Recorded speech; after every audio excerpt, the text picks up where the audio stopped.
So, kamusta po mga ka-Streetwise? Ako po si Takero Miyamoto at welcome po sa aking munting channel. So, mga kababayan po kasi may nagpasa sa akin ng video na to kahapon. Yung pangangawa nga po ni Toby Chanko sa Congress, yung small committee. So, ngayon, ang hinahanap ngayon dito ni Toby Chanko is small committee.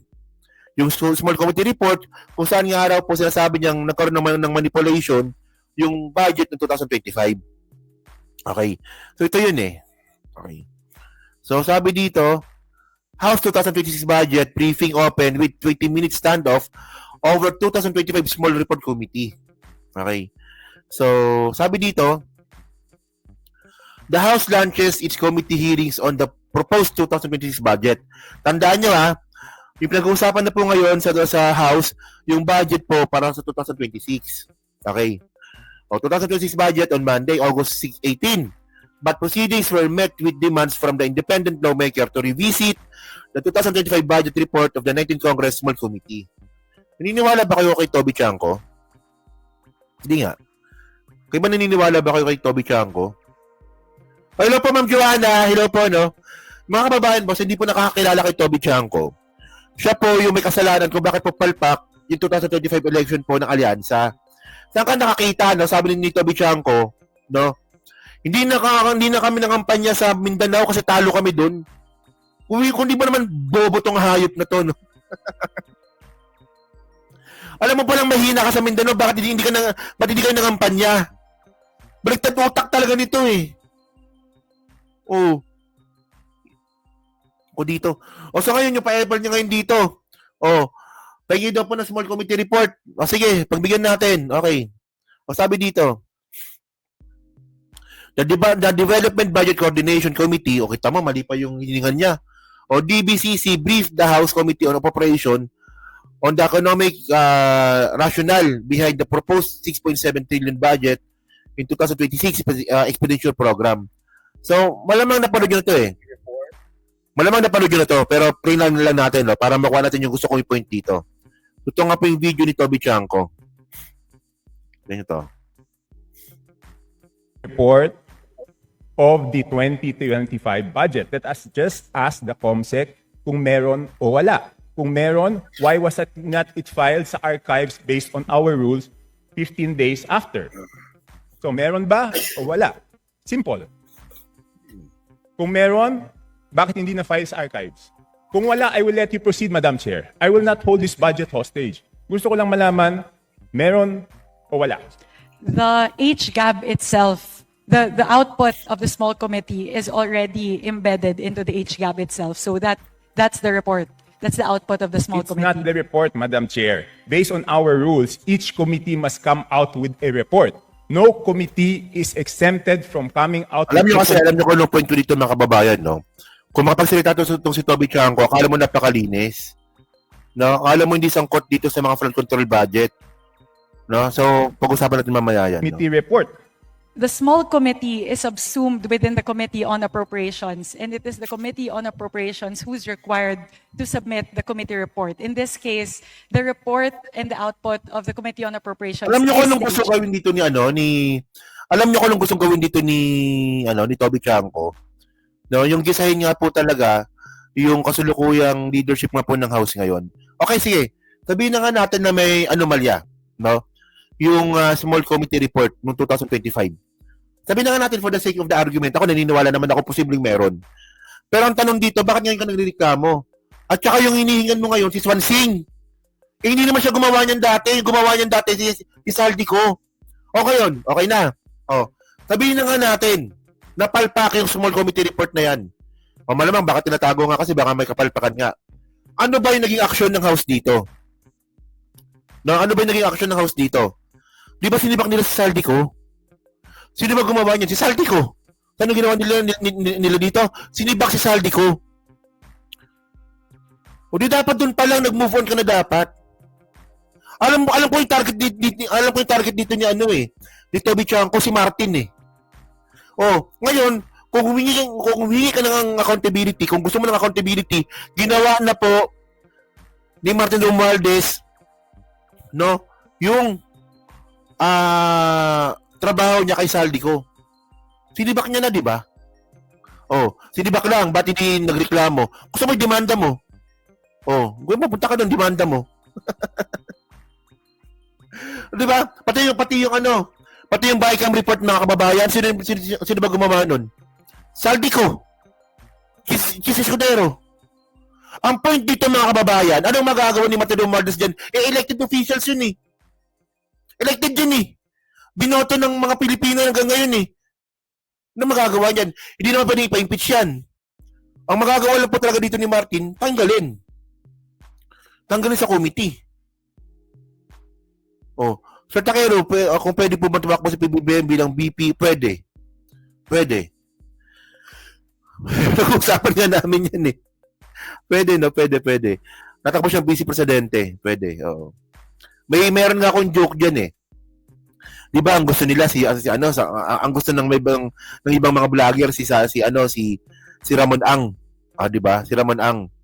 So pwede si Ramon ang presidente tapos si BBM yung vice presidente. Tapos magre-resign si Ramon Ang. Para presidente ulit si BBM. Ewan ko lang ha. Alam ko napaka-wild nun pero ewan ko lang, di ba? Pero by the way, continue nga natin. Gab. No, it's not. The HGAB is different from a committee report. Just like any other bill, the bill is different from the committee report. There must be a committee report included to the bill. It is not one and the same. COMSEC is currently looking into this. Wala, actually ako maniniwala sana ako kay Chanko eh, sa totoo lang. Alam mo yung pinupoint ni Chanko, maniniwala po ako. No? Maniniwala po ako kay Chanko. Hindi, maniniwala po ako sa sinasabi ni Chanko kung hindi si Chanko yung nagsasalita. Hindi ako naniniwala. Hindi ko pa sinasabing walang anomalya po yung small committee report ha. Nasabi ko, posible nga meron kaya tinatago. Pero kung kay Chanko ito manggagaling, eh parang hindi na. Huwag na lang.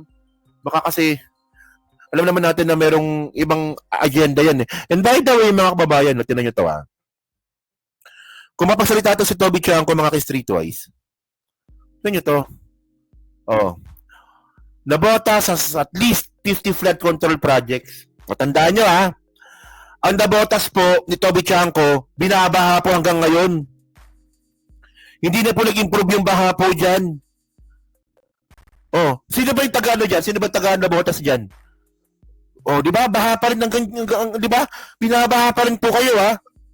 Pero tandaan nyo, meron kayong 50 na flood control project last year. Naramdaman nyo ba? Naramdaman nyo ba?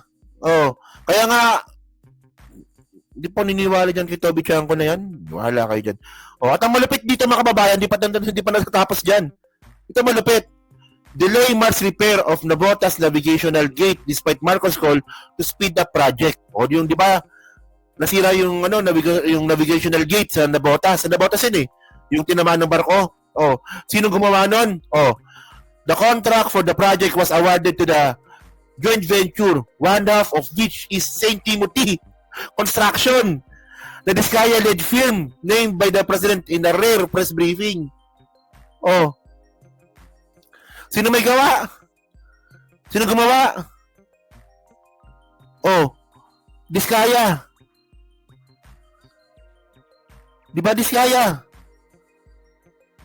Tumigil ka, Bakero. Walang tinubo, bobo talaga malamang DDS to, no? Wala daw basa na botas.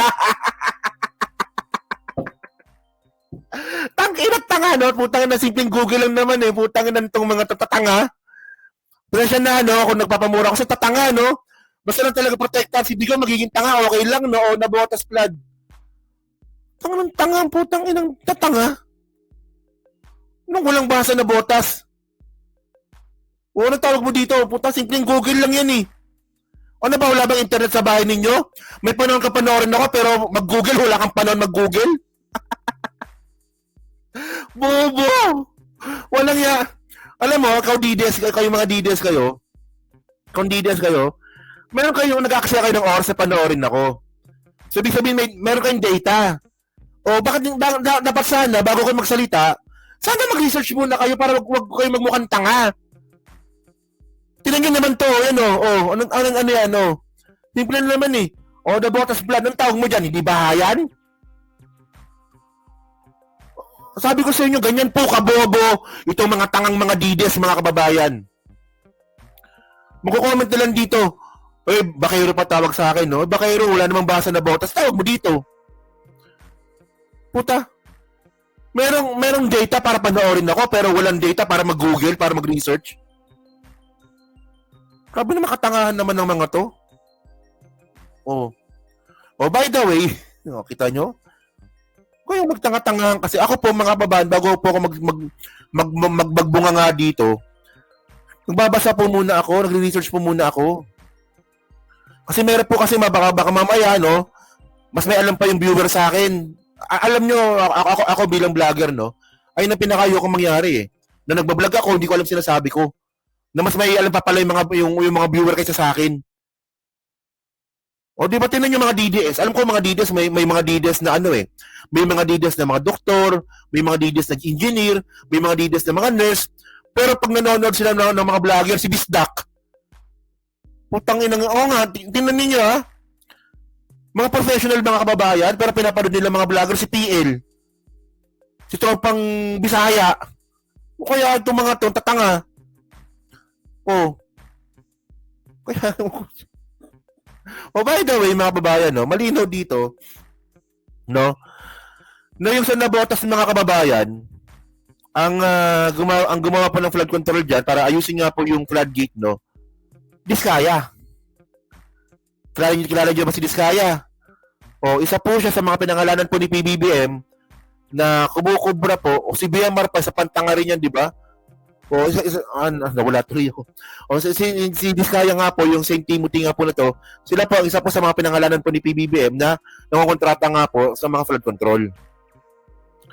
Isipin nyo, di ba? Nakakatawa, minsan pulis, no? Pulis na DDS, pinapanood si Jay Guevara na na may asawa 15 years old. Grabe, no? Pulis ka. DDS kang pulis, tapos pinapanood ng vlogger si Jay Guevara na yung inasawa niya 15 years old. O di ba bawal yun? Dapat hinuli mo yun eh. Imbes na panoorin mo, dapat hinuli mo dapat eh. O minsan pulis, o DDS na pulis, pinapanood si Bobo's Travelers na may kasong Bausi. O Bausi tsaka illegal detention. Wanted pala yung hayop na yun. Yung Bobo's Travelers, wanted pala yun. Oh, may liris, maraming salamat, may liris, no? Di ba, parang tatanga ba sa diris, mga didis talaga, mga tanga eh, no? O, so ngayon, no, continue natin, no? Sabi pa dito, tapos na pala, wala na pala. So ngayon, mga babayan, ang point natin dito, mga ka-streetwise, no? Ako po, di pa ako naniniwala kay Toby Chanko. Well, kahit sabihin na nga po natin, no, na may point itong si Toby Chanko, pero kung si Toby Chanko po magsasalita, hindi pa maniniwala. Kasi alam naman po natin na palagi may hidden agenda po yung hayop na yan. Di ba? At siya rin po yung sinisisi ko mga kababayan kung bakit po underperforming po yung alyansa noong 2025. Di ba? At saka isa pa, syempre alam naman po natin na si Toby Chanko gusto po maging house speaker niyan. Buti na nga lang, di na Si Channel 167, si Channel 167 naman, may kasong bouncing check. Di ba? Buti kilala mo yan. Oh. Si Shanwin, ano ba? Ano bang pangis ka ni Shanwin? Pero sa Linda, ano yan eh? Pyramiding ba yun? So kayo mga babae, no? Kayo po ba naniniwala pa buwa kayo? Dito nga po sa sinasabi nga po ni Toby Chanko. Well, mga kababayan, no? Alam naman po natin, no, na yung naging problema nga po ng 2025 budget, hindi lang po ito tungkol sa small committee. Ang malaking issue po talaga dito yung kuntsabahan nga po ni Saldico at saka nga po ni Chis Escudero. So syempre, ginawa na nga po ni Martin Romualdez yung dapat niyang gawin, natanggalin nga po si Saldico. Di ba? So yun lang, so comment lang po sa baba, kung ano nga po masabi niyo nga po dito. At syempre, palike na rin po ng video po natin, no? At syempre, dyan po sa Team Replay, palike pa, subscribe. Hindi makalabisan pa, share na rin po ng video po na to. Okay. So last topic tayo, mga kababayan, no? Oy, Mami Terry. Okay.